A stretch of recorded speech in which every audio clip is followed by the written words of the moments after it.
You're listening to Faith Connections Podcast, where we are dedicated to connecting you to your faith. And now your hosts, Chris and Mari Torres. Hey guys, thank you for tuning in to Faith Connections. We're excited that you're joining us today.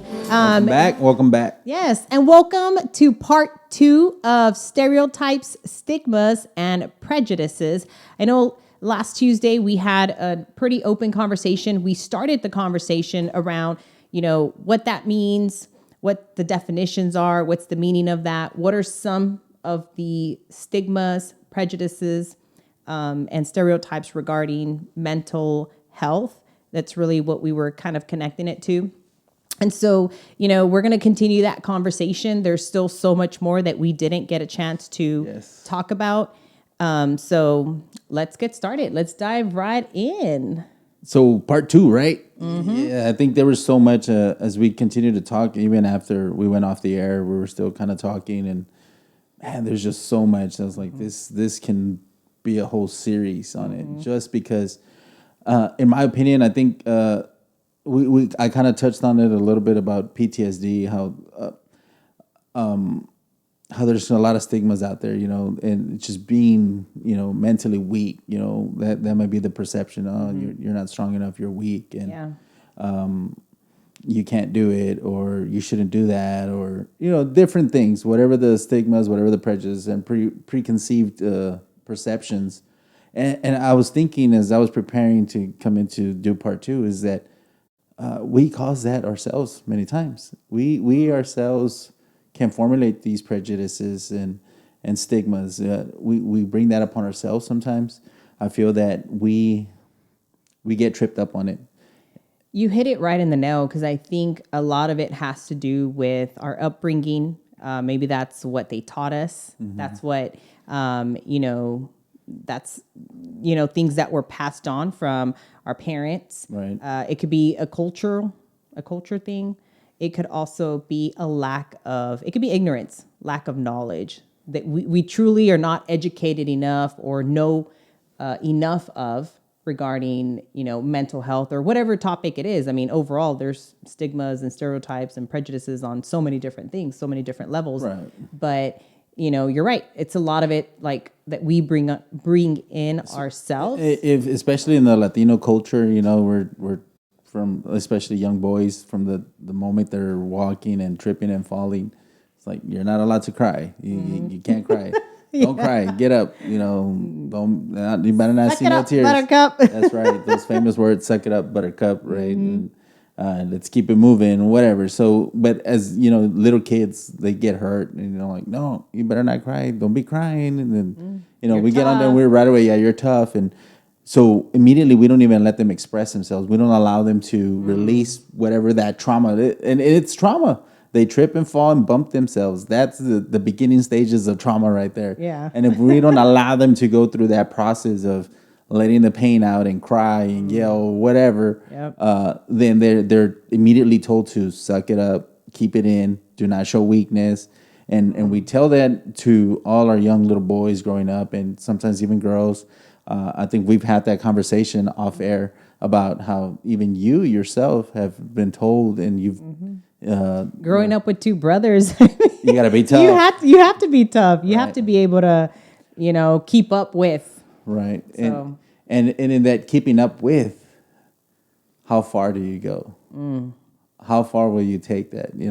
How long can you sustain that before you have that breaking point? Before you realize, man, I got something I gotta deal with this. Yeah. This little demon that now has become a great big demon and holds you back. Mm-hmm. Like I said, for me, the PTSD, dealing with anxiety, being around large crowds and dealing with. What would you say has been or was? We know that you've made some great progress with knowing how to cope with, how to handle, how to manage, right, the PTSD. But what would you say was the hardest thing regarding like knowing how to deal with or being able to overcome or learning how to manage your PTSD? What was the hardest thing? What has been the hardest thing? That's a great question. I don't think I've ever been asked that. I just know that Well, I guess just putting everything in perspective as far as life goes, learning to prioritize what is important in your life. Okay, family time, work schedules, or because the audience might not know, but and now the audience is gonna know, right? Yeah. But when I get too much on my plate, I become overwhelmed, and my PTSD goes to another level. Not only do I get stressed out, but I tend to have an outward expression of lashing out. It's almost like it's almost like, okay, you have all these things thrown at you, right? Right. And it's, that PTSD, it's like, okay, it's like your body doesn't even know how to, okay, what do I do with all this? How to manage. How do I manage this? How to handle it? And it's So kinda like, it comes out in a certain way. And I just read something as I was preparing for this, part two. I read something. There's two things happen. There's either an outward expression, whether it comes out as anger, lashing out, or going off on somebody, so to speak, right? That's one. Or the second one is inward. And inward means depression. It means being secluded and falling into fear, and then isolating yourself because you can't handle the outside world, or you can't handle the pressures of the people around you. In my case, I always try to step up to that level, right, of what's being asked of me. But sometimes it becomes a little too much for me, and therefore I lash out. And unfortunately, my wife or my children become the victims of my stress or the pressures that I'm having to deal, whether it's at work, with ministry, with just daily life activities, right? Because all of a sudden everything piles up. You got bills, and you got to cut the grass, and you got animals to feed, and then you had a car breakdown, and you got a flat tire, and then all these things just happen. All this, when it rains, it pours. yeah. And then when it just becomes way too much, then at that point, my anxiety, my stress goes up, and I tend to lash out. And see, there might be people out there that they're like, that can happen to them, and they adjust. They're able to adapt, and they don't maybe get overwhelmed or feel this way. So it might be hard for them to understand, to try to understand someone who is the opposite, that is struggling or feels challenged when it comes to that. I know we had a conversation about, how the PTSD, it's like, even if it's not so many things, right? Maybe it's 3, 4, or 5 things that, you're having to overtake, and it's making you feel like, oh my God, but to you, it feels like 1,000 things, right? It kind of elevates it because of the PTSD. It's like, it's this trauma that's already built inside you that it's a trigger. It's a trigger. It's a trigger. And so that'll trigger it. And then it's kind of like, okay, how do I manage it? And then you go to knowing how to manage it by prioritizing what's important. You know what? I'm not going to be able to do this, or I'm going to have to say no to this, and kind of working through it. So interestingly, though, yes, right. We talked about all that, right? And I'm learning to prioritize. But when I reflect back on my life and what has led up to this point, I've actually received training through my military, through my law enforcement career. And this is the analogy that they used, which is a great analogy, but I tend to forget it. So now I have to keep reminding myself. And this is where God also teaches me this, but being in ministry, right? This is where God just is so great about this. But the analogy, let me explain it to you, is how do you eat a pizza? Do you eat the whole pizza at once? No, you eat it one slice at a time. That's how you eat a pizza. You're making me hungry. Well, if it's about lunchtime right now, hopefully you might, what do I eat? Go get a pizza. Yeah. But remember, you eat a pizza one slice at a time. You don't garble it down all at once. You don't eat the big pie by itself. You eat it one slice at a time.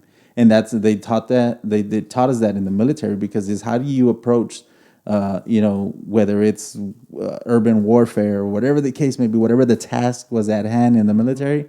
Well, guess what? You got to learn how to prioritize what's key, what's important, because the object is to staying alive, getting your team across whatever obstacles in front of you, and getting your whole team through it and getting them alive, right? Because it's life and death in the military when you're in war. And of course, I've been to 2 combat tours. In law enforcement, it's the same way. How do you approach a suspect? If you bring more friends to the party, well, guess what? Now you have more friends that can help you eat that pizza, right? You don't eat it all by yourself, one slice at a time. So you learn to prioritize what's important in the moment. What do you need to get done? And I think that I have learned that through ministry, They taught me that in the military. They taught me that in law enforcement, but for some reason it didn't stick.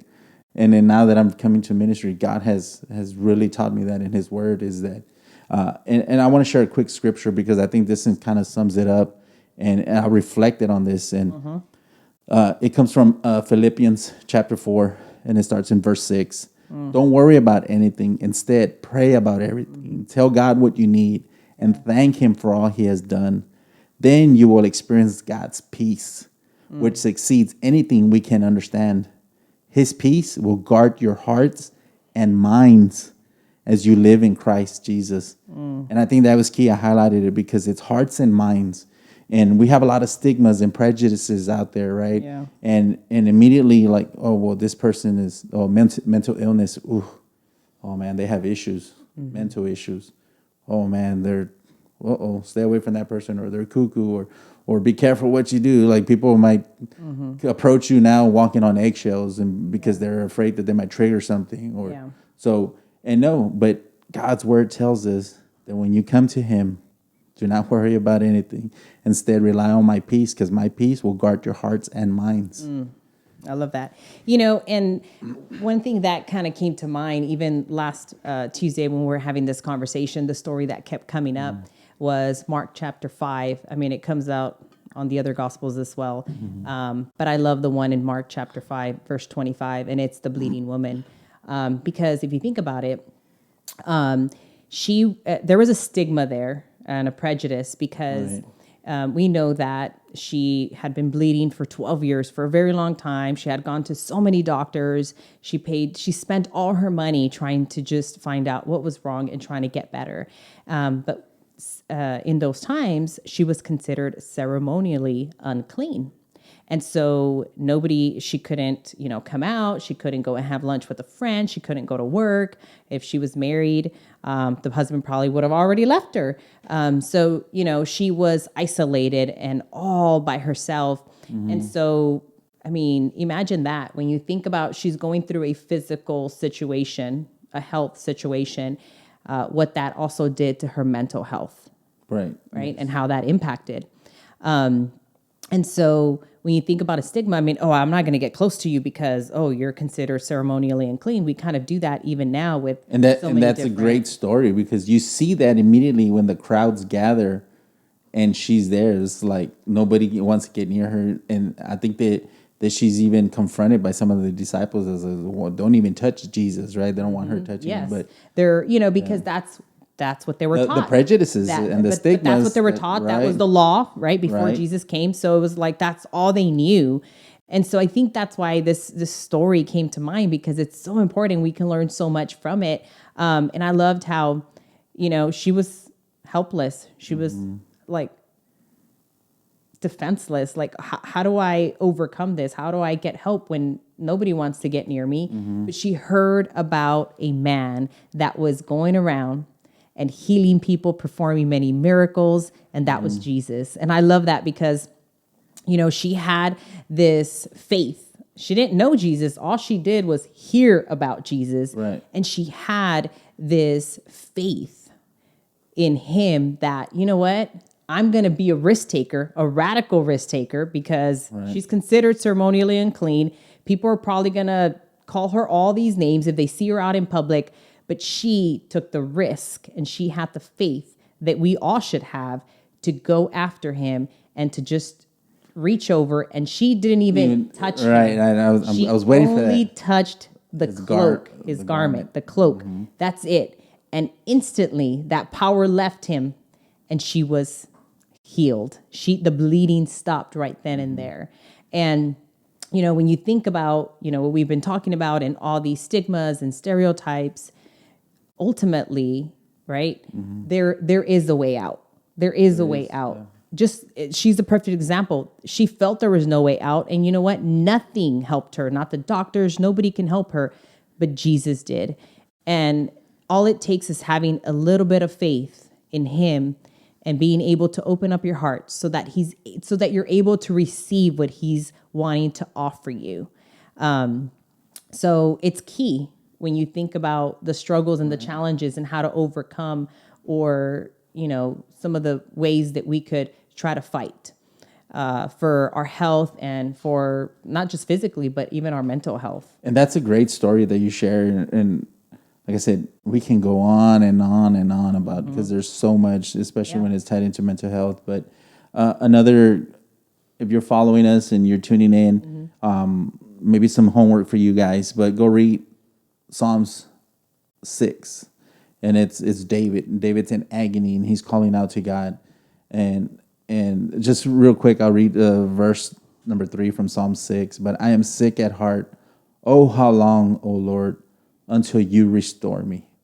So he's questioning here, God, it's like, how long will it be? How long will I endure? How long will I be in agony? But the whole, chapter 6 of Psalms is David calling out to God, rescue me, help me, O Lord. How long will it be? He's asking God a question here, So many times we don't know. There might not be a definitive cure or an answer to your illness or your mental disorder, whatever the case may be. Like, I don't know how long I'm going to deal with PTSD. It's something I probably will have for the rest of my life. Correct. I've accepted that. I'm okay with it. But again, the question goes back to what you asked. What was the most difficult? Well, I never really had been asked that. And then now you got me thinking about it.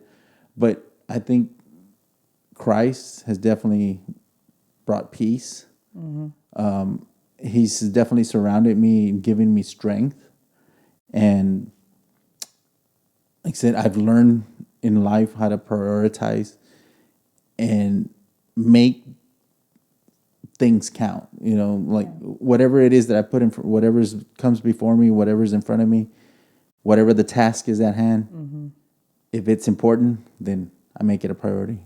If it's not important, then I have to put it aside and say, okay, I'll get to this later. Because if not, it can become overwhelming. It can become challenging. It can trip me up. I think too is no matter what, right? Whatever your situation is, whether it's depression, anxiety, PTSD, whatever it is know that there's always a way out. There's a solution. It might not be what you are wanting or what you're thinking, right? The resolution's going to be, or the solution is going to be, but there is a way out. There's a way to cope. There's a way to manage. There's a way to be able to still live a joyful life. And we talked about that. So, and it's like in the hemorrhaging woman, real quick, David was questioning how long will it be, and you mentioned how long was she bleeding for? 12 years. So she dealt with that for 12 years until she was finally cured. So, like I said, there is a way out. When that time will come, we just don't know. But you got to stay on that path. Yeah. Continue to seek out help. Continue to go to counseling. Continue to see therapists. Continue to go to church. Continue to get closer to God. Yes. Because the time will come. We don't know when that time is. But the time will come. Yeah. So, hopefully this conversation, will kind of bring or shed light on some of the issues, some of the stigmas, some of the prejudices, some of the stereotypes that we're facing with today. But hopefully this will kind of help and encourage you. If you're dealing with anything, reach out. There's so many resources out there. Please, comment or reach out to us, call us. We're here to help you in any way that we can. But just know that, there is a way out. And as long as you stay connected to faith, right, you're going to be able to overcome. But thank you so much for joining us today. We'll see you next Tuesday. So thank you so much for joining Faith Connections, where we connect you to your faith.